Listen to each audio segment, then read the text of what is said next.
What's up, everyone? Welcome to today's video. Welcome to the Video Game Fight School channel. Thank you very much for tuning in. One of my audience members left a comment yesterday. I thought, in my opinion, it's probably one of the most thoughtful comments that I've actually received in the last few days or weeks. In terms of, I think just the way it's been written and how they've been able to point out some things they thought were problematic with my analysis of the Suicide Squad Killed the Justice League story. Now, in my analysis, I talk about how, killing the Justice League members is the way it's been done in this game is disrespectful. And I also made a follow-up video saying that you can actually take out these members of the Justice League and still provide what I call fanfare, where the fans still feel like their character is honored in a sense. Even though most of the time, most fans are not necessarily, too keen on that. There is, however, that side where they can come to an understanding as to what it is that you're writing. Now, this audience member of mine, put out a few examples of, what I thought were really, really good, masterful pieces and works where the main character has been killed off by the author. But one thing I noticed is as, they were getting listed, and this is the comment, by the way, I read the whole thing. If you want to read the comment, you can make your way into the videos. You're going to see my videos where I have the thumbnail What a Shame, and you'll be able to read more of that. But they mentioned something about Sherlock Holmes and said, at one point the author killed, Sherlock Holmes because he wanted to work on other characters. But I do remember, though, that when the character Sherlock Holmes was killed, there were many criteria that Arthur Conan Doyle put in place. I like Sherlock Holmes. It's one of the first things that I ever saw on TV that made me pick up the book. Then when I picked up the book, I realized that the adaptation was so close. That's why I liked it before we started getting a lot of these subversive things coming into place with a lot of these writers that I think are not as talented as the original writers. That's just the truth. They cannot incite emotion that gives you what the original writers were able to put together, but that's a whole different conversation. So when I, thought about it, I said, well, number one, this is not necessarily like Suicide Squad in a sense, because in the case of Suicide Squad, there is something that's also missing with the way that the superheroes are killed off. And that is the fact that the people who kill them off are not their equal by any stretch. Like, it's not even a close, I would say measurement, especially when you consider that Sherlock Holmes' adversary, where he dies, was by Dr. Moriarty. I said Colin Moriarty. I don't know why I thought Colin, right? And Moriarty is no slouch. Moriarty is a beast. He's intelligent, thinks like Sherlock Holmes. Basically, he's his evil equal in the way that he's represented. So for him to actually even be the one who, causes Sherlock Holmes to die, he doesn't even kill Sherlock Holmes, by the way. For those of you who have not watched what I'm saying, go find Sherlock Holmes, man. Come on, help me out in this conversation, okay? Please, I beg you. So he's not necessarily, someone that's just that you can just say, oh, okay, he's not worthy of killing Sherlock Holmes. He was one of those guys where you feared that Sherlock Holmes was not going to make it.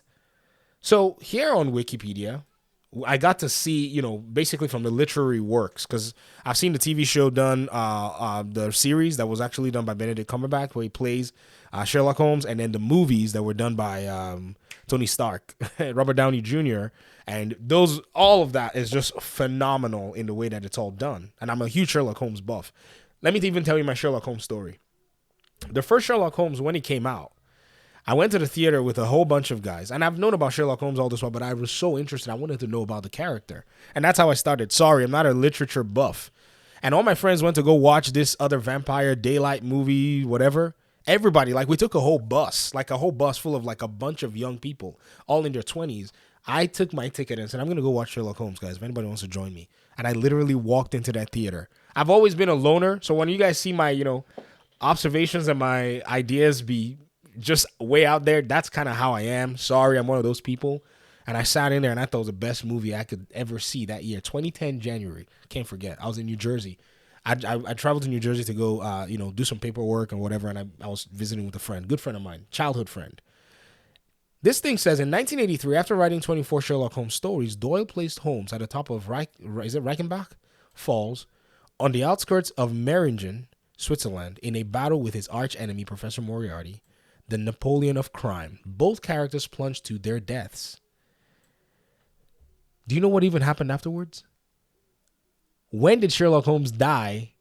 The answer said he did die once, a core question, but there was such an outcry from readers that Doyle had to bring him back to life for more stories, and subsequently he never died again, meaning he lives on in the stories, movies, and stage plays long after blah, blah, blah, blah, blah, blah.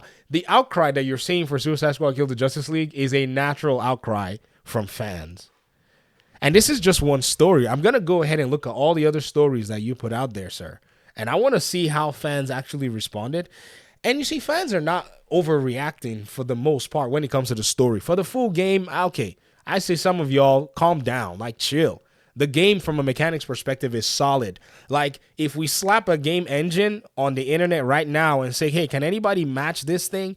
It's going to take a bunch of very intelligent guys and gals to pull it off. And that's what they've been able to do with Suicide Squad Kill the Justice League. No doubt about that. Right? So when you kind of think about all of this and, when you think about what all is going on with this conversation, it is not out of the question to see fans behave the way they behave because these characters, they share some kind of affinity towards them. And I know somebody said in my comment section, I just can't understand why, people are attached to fictional characters. I don't understand why. I guess it's a human thing, right? It just never, to me, I just feel like they're babies. Is what this person said. They said that in the comment section, and I laughed, and I said, well, you don't really understand humans or human behavior. It's a very strange set of behaviors. You have to keep understanding it and living according to how human behavior basically dictates for us to pretty much live. Right? So this is a very big deal to see that the subversion is not really there. And whenever even the authors, try to do something new, they then are quickly taught by their fan base, nah, man, don't try this. And ladies and gentlemen, here's the challenge, though. In Sir Arthur Conan Doyle's day, it wasn't necessarily from a story perspective that, one character was being done to one character. Shakespeare nuked some of his characters, no problem, in a tragedy, but not in a way where a character that was not up to their level or the circumstances that were quite trivial. I consider Suicide Squad trivial. No doubt about it compared to the Justice League.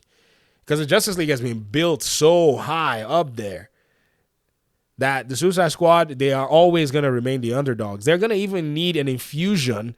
If you read the comics, there's an infusion of some really metahumans, some really solid metahumans that come into play, like villains of a different category in a different class that are going to go up against the Suicide Squad, in my opinion.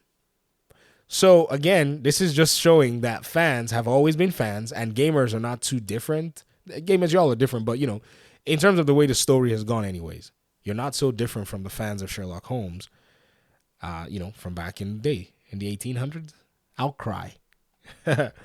So to the writers that are writing in the writing room of these video games, I understand that there's a lot of pressure on you, and maybe you may have your ideologies, but you have to remember that you have to eat. And in order for you to eat, you got to write good. If you don't write good, you'll be you'll be teaching English. I teach. It's not a bad job, but you'll be teaching as my next door neighbor teacher rather than working in a field that you like, which is in writing for video games. Okay. So just know that fans are the people you're writing for. You gotta give them fanfare.